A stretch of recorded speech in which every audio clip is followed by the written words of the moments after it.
অনেক কৌতূহল উৎকণ্ঠার অবসান ঘটতে যাচ্ছে সম্ভবত ফেব্রুয়ারির মাঝামাঝি। সেটা হলো গণঅভ্যুত্থানের সামনের সারিতে থাকা যারা ছাত্র এবং অন্যান্যরা, তাদের দুটো সংগঠন আছে, বৈষম্য বিরোধী ছাত্র আন্দোলন এবং নাগরিক কমিটি। তাদের সমন্বয় মানে তারা এই দুটো সংগঠন রেখে দেবেন, এখান থেকে গিয়ে তারা একটা দল তৈরি করতে যাচ্ছেন। সেটা ঘোষিত হবে ফেব্রুয়ারির মাঝামাঝিতে। অনেকগুলো জল্পনা কল্পনা আছে, অনেকগুলো আলাপ আছে, এবং সবচেয়ে জরুরি কথা, এই প্রশ্নটা এখন রাজনীতির মাঠে খুবই মাথাচাড়া দিচ্ছে। সেটা হলো ছাত্রদের সাথে বিএনপির সম্পর্ক কেমন হবে, ছাত্র মানে সেই রাজনৈতিক দলের সাথে। কারণ এই মুহূর্তে এক ধরনের আপাত সংঘাতময় পরিস্থিতি এই দুটো পক্ষের মধ্যে দেখা যাচ্ছে। তাদের কি এই সংঘাতময় পরিস্থিতি থাকবে, সেটা আরো বেশি বাড়বে, নাকি এক ধরনের অবিশ্বাস্যভাবে তাদের মধ্যে ইন্টারাকশন ভালো হয়ে তাদের আন্ডারস্ট্যান্ডিং বা সমঝোতাও হতে পারে, এই আলাপও আছে।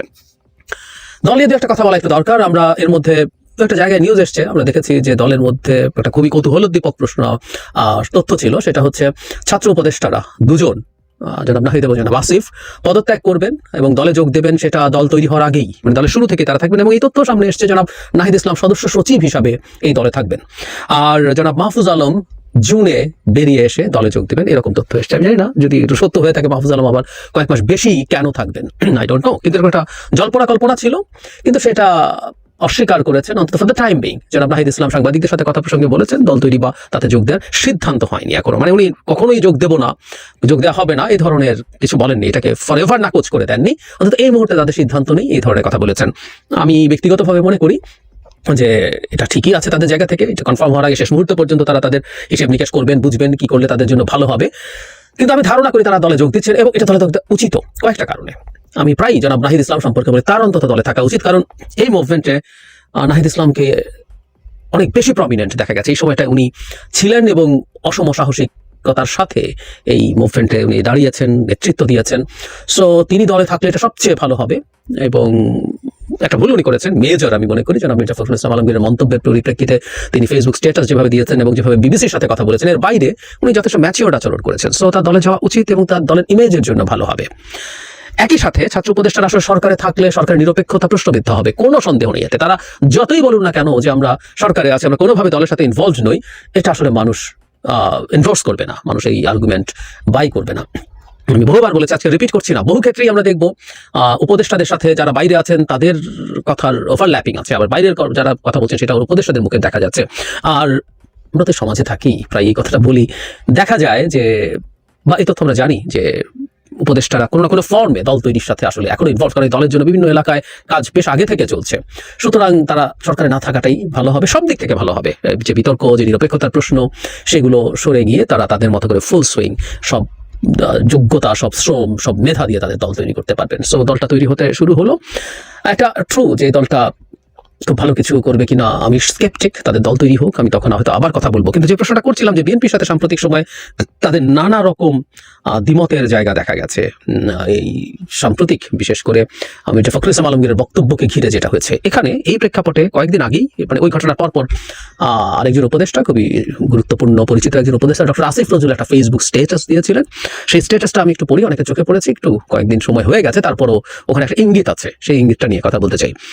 তিনি বলেছেন, বিএনপির সাথে ছাত্র নেতাদের বা গণঅভ্যুত্থানের শক্তিগুলোর মধ্যে কোনো দূরত্ব বা ভুল বোঝাবুঝি কাম্য নয়। তার মানে দেখা যাচ্ছিল এটি গণহত্যাকারী আওয়ামী লীগ নেতাকর্মী ও তাদের দোষরদের কতটা উৎসাহিত ও বেপরোয়া করে তুলতে পারে তার কিছুটা প্রমাণ আমরা গত কয়েকদিনে পেয়েছি। গত দুদিন ফেসবুক ছেয়ে গিয়েছিল ডক্টর মোহাম্মদ ইউনূস উপদেষ্টা ও ছাত্র নেতাদের পলায়নের গুজবে। এই গুজবের উন্মত্ততায় আওয়ামী লীগের নেতাকর্মীরা নাশকতা করার চেষ্টা করেছে, এমন খবরও প্রকাশিত হয়েছে। আতঙ্কিত হয়ে আমার কাছে দু একজন ফোন করেছেন ঘটনা কি জানার জন্য। আমি যতটুকু জানি আর বিশ্বাস করি, ক, বিএনপি ষড়যন্ত্র বা ১-১১ ধরনের কিছুতে আগ্রহী নয়। খ, ছাত্র নেতারা সরকারে থাকা অবস্থায় কোনো রাজনৈতিক দল গঠন করছেন না বা এতে যোগ দিতে যাচ্ছেন না। গ, জুলাই ঘোষণাপত্র হবে একটি রাজনৈতিক দলিল এবং একটি প্রণয়নে গণঅভ্যুত্থানের শক্তিগুলোর মতামত আন্তরিকভাবে প্রতিফলনের ইচ্ছা ছাত্র নেতাদের রয়েছে। ঘ, খুবই গুরুত্বপূর্ণ, এই জায়গাটাতে আসতে চেয়েছিলাম, বিএনপি ও ছাত্র নেতারা এমনকি নির্বাচন কেন্দ্রিক বৃহত্তর সমঝোতার বিষয়ে অনাগ্রহী নন।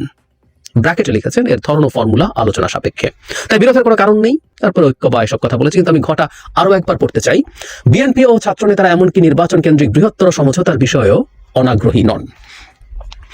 নানা জায়গা থেকে আমরা নানান কিছু শুনি। এখানে একজন উপদেষ্টা যেহেতু পাবলিকলি কথা বলেছেন, আমি পাবলিকলি আসা তথ্য ছাড়া কথা বলি না, এটা আপনারা অনেকেই হয়তো জানেন। সেটা কোনো মেইনস্ট্রিম মিডিয়াতে হোক অথবা সামাজিক মাধ্যমে কোনো দায়িত্বশীল মানুষ যখন কোনো কথা বলেন। এখন ডক্টর আসিফ নজরুল যখন বলছেন নির্বাচন কেন্দ্রিক কোনো সমঝোতায় বিএনপি এবং ছাত্ররা অনাগ্রহী নন, বেশ আনসার্টিন, বেশ সফট, বেশ লো টোনে কথাটা বলা হয়েছে, কিন্তু এই ধরনের একটা আলাপ তো তাহলে আছে, বলাই যায়। আমরা একটু বিএনপির বিদ্যমান অবস্থানটা যদি একটু বোঝার চেষ্টা করি, এখন বলে কথা না, এটা শেখ হাসিনা পতন বলে না। গত 2-3-4 বছর আগে থেকে যখন শেখ হাসিনার বিরুদ্ধে আন্দোলন তৈরি হচ্ছিল, বিএনপির সাথে অনেকেই যুক্ত ছিলেন, তাদের 12 দল ছিল, গণতন্ত্র মঞ্চ ছিল, সবার সাথে এই মুভমেন্টের সময় জনাব তারেক রহমান একটা কথা খুব স্পষ্টভাবে বলেছেন, বিএনপির পক্ষ থেকে, বিএনপিও রিপিটেডলি বলেছে, তারা যদি সরকার গঠন করতে পারেন তাহলে তারা সরকার গঠনের পর জাতীয় সরকার তৈরি করবেন। তার মানে ভূমিধ্বস বিজয় যদি তারা পানও, তারপরও তারা চাইবেন জাতীয় সরকার গঠন করতে। এখন 5 আগস্ট পরবর্তী যে অবস্থা, এখানে আগামী নির্বাচনের যে ইকুয়েশন আছে, আসলে এই ইকুয়েশনে বিএনপির কাউকে সাথে রাখার আমার মনে হয় না দরকার আছে। আমি কথাটা একটু সুইপিং কমেন্টের মতো মনে হতে পারে, কেউ বলতে পারেন ওর অনেক শক্তি হয়েছে, তার অনেক শক্তি হয়েছে, কেউ বলেন জামাত নাকি বিরাট শক্তি সঞ্চয় করেছে। আমি মনে করি না। ফেসবুকে তাদের শোরগোল এবং গালিগালাজ, অনেকেই প্রচুর গালিগালাজ করছেন, এটা একদিন আলাদা কথা বলবো। তো দেখে আমাদের মনে হতে পারে অনেক মনে হয় তারা হয়ে গেছেন, আমি মনে করি না। সো বিএনপিকে চ্যালেঞ্জ করার মতো কোনো প্রেক্ষাপট এখন বাংলাদেশের নির্বাচনী রাজনীতিতে বিরাজ করে বলে মনে করি না। ফলে বিএনপির এক ধরনের জোট করার আসলে কোনো দরকার নেই মনে হতে পারে। কিন্তু এই প্রেক্ষাপটে আমরা দেখছি যে বিএনপির সেই জাতীয় সরকারের কনসেপ্ট তারা এখনো রেখেছে। নট অনলি দ্যাট, তারা তাদের সাথে থাকা যুগপৎ আন্দোলন করা অনেকের ব্যাপারে এক ধরনের ছাড় দিচ্ছে। নির্বাচনের ক্ষেত্রেও গণতন্ত্র মঞ্চের কিছু নেতা তাদের এলাকায় ক্যাম্পেইন করছেন, এসব সিট সম্ভবত বিএনপি তাদেরকে ছেড়েই দিচ্ছেন। এমনকি গণ অধিকার পরিষদের 2 নেতা জনাব নূর এবং জনাব রাশেদ তাদের এলাকায় গিয়ে বাধার সম্মুখীন হওয়ার পর বিএনপির পক্ষ থেকে চিঠি দিয়ে তাদের যে নেতাকর্মী আছে তাদেরকে শান্ত করার চেষ্টা করা হয়েছে, তাদেরকে ক্যাম্পেইন করার সুযোগ দেওয়ার জন্য। তার মানে আমরা বুঝতে পারছি নির্বাচনেও বিএনপি এক ধরনের আসনের আলোচনা বা সমঝোতায় যাবে।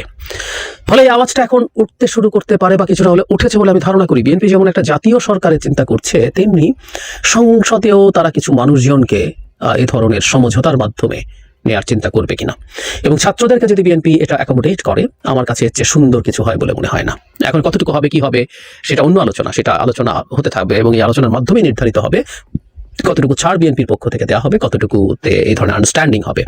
সো আমি এটাকে উড়িয়ে দিতে চাই না। রাজনীতিতে যখন দুটো পক্ষ পরস্পরের সাথে তীব্র বাদানুবাদে জড়িত হয়ে পড়ে, সেটা দেখেই এটা শেষ কথা হয়ে গেছে মনে করার কোনো কারণ নেই। এবং আমার মনে হয় যারা গণ আন্দোলনটা, গণ অভ্যুত্থানটার সামনের সারিতে ছিলেন, তারাও তাদের ভবিষ্যতের হিসেব নিকেশের ক্ষেত্রে বিএনপির সাথে আলোচনা, বিএনপির সাথে একটা এক ধরনের সমঝোতা, এই চিন্তা তারা রাখতে পারেন। কারণ যদি তারা মধ্যপন্থী রাজনীতির কথা ভাবেন, আমি এই জায়গাটাকে আসলে গুরুত্ব দিতে চাই। আমি নাগরিক কমিটি বা বৈষম্যবিরোধী ছাত্র আন্দোলনের একাধিক নেতাকে দেখেছি, তারা বিভিন্ন টকশোতে এই আলাপটা করছেন যে এটা একটা মধ্যপন্থী দল হতে যাচ্ছে। সুতরাং মধ্যপন্থী দল যদি হয়ে থাকে, তাহলে ইসলামিস্ট ফোর্সগুলো তাদের জন্য কোনো বিকল্প না। সেই বিকল্প একমাত্র বিএনপির সমস্যা আছে, স্খলন আছে। বিএনপি এখনই ক্ষমতায় আসার আগে সত্যিকার অর্থে বিএনপি তৃণমূলে বেশ কিছু লোকজন বিভিন্ন রকম চাঁদাবাজি সহ এরকম বিভিন্ন রকম অপরাধে জড়িত হয়ে পড়েছে, কোনো সন্দেহ নেই। এটার দায় মূলত সরকারের, এমনকি সেনাবাহিনী এখন মাঠে আছে, তারপরও কেন এগুলো হতে পারছে আমরা প্রশ্ন করতে পারি। তারপরও নৈতিকভাবে বিএনপির দিকে কেউ আঙুল তুলতেই পারেন, তুলেছেনও। কিন্তু বিএনপির অন্তত সর্বোচ্চ পর্যায়ে এই ব্যাপারটার ব্যাপারে যে খুবই টাফ, সেটার প্রমাণ তারা দিয়েছেন 1000-2 মতো বহিষ্কার করে, তারপর এটা করছে। কিন্তু আমরা বলছি এই সুশাসনের জায়গাগুলো ধীরে ধীরে ধাপে ধাপে ঠিক করে নেওয়া যাবে। বিএনপি যদি ক্ষমতায় থাকতো, তখন আমরা বিএনপির উপরে ব্লেম করতে পারতাম যে তারা প্রশাসনিক বা আইন শৃঙ্খলা রক্ষাকারী বাহিনীকে দিয়ে ব্যবস্থা নিচ্ছে না কেন, তখন পুরো দায় তাদেরকে দিতে পারতাম। সো বিএনপির এই অভিযোগের বাইরে একটা, যখন যেহেতু বাংলাদেশকে এখন আইডিওলজিক্যালি দুভাগে ভাগ করার চেষ্টা করা হচ্ছে, রাজনীতিতে এক ধরনের প্রো ইসলাম বা ইসলামিস্ট ফোর্সগুলো একত্র হওয়ার চেষ্টা করছে, ছাত্ররা যদি এক ধরনের সেন্ট্রিস্ট ফোর্স হিসাবে থাকতে চায়, তাদের দলকে গড়ে তুলতে চায়, আমি তো আসলে বিএনপিকে তাদের একটা ভালো অপশন হিসেবে দেখি, যাদের সাথে তাদের এক ধরনের আন্ডারস্ট্যান্ডিং হতে পারে। এবং এই পার্লামেন্টে বেশ কয়েকজন আমাদের পরিচিত মুখ সংসদে আসবেন, যারা তাদের আসনে বিএনপি তাদের অন্যান্য ক্ষেত্রে যেমন ছাড় দিয়েছে সেটা দেবে, এবং তারা পার্লামেন্টে গিয়ে তাদের স্বপ্নের কথা, তাদের চাওয়ার কথা, পাওয়ার কথা নিয়ে ফাইট করবেন, ডিবেট করবেন এবং বিএনপিকে তাদের ভুলভ্রান্তি নিয়ে সমালোচনার মধ্যে রাখবেন। এটা খুবই সুন্দর ব্যাপার হতে পারে। সুতরাং আমি মনে করি যে দুই পক্ষের দিক থেকে এই উত্তেজনাটা কমে আসা উচিত এবং পরস্পরের সাথে তাদের আলোচনা বাড়ুক এবং সমঝোতার মাধ্যমে তারা আরো কাছাকাছি আসুক, তারা ভবিষ্যতের রাজনীতি করুক। এবং খুব স্বাভাবিকভাবে ওরা তার বিএনপিতে যাচ্ছে না, তাদের একটা সমঝোতা হচ্ছে, তাদের সমালোচনা, তাদের সবকিছু থাকলো, বিএনপি খারাপ করতে থাকলে তাদেরকে ট্র্যাকে রাখা, তাদের নিজস্ব রাজনীতি চালিয়ে যাওয়া, সবকিছু একসাথে হতে পারে। কিন্তু যদি বিএনপির সাথে কনফ্লিক্টিং সিচুয়েশন তৈরি হয়, আমি মনে করি রাস্তায় একটা বড় বিপজ্জনক পরিস্থিতি রাষ্ট্রের জন্য তৈরি হবে। দুটোই অত্যন্ত গুরুত্বপূর্ণ ফোর্স। শেখ হাসিনা পতনের জন্য একটা বছরের পর বছর ভয়ঙ্কর অত্যাচার, নির্যাতন সহ্য করে ফাইট করেছে, আরেকটা গ্রুপ শেষ মুহূর্তে এসে অত্যন্ত ডিসাইসিভ রোল প্লে করেছে, যদিও তখনও বিএনপি খুব ভালোভাবেই মাঠে ছিল। তো এই দুটো ফোর্স যদি মুখোমুখি হয়ে যায়, খুবই সাংঘর্ষিক অবস্থা হয়, আমাদের জন্য ভালো হবে না।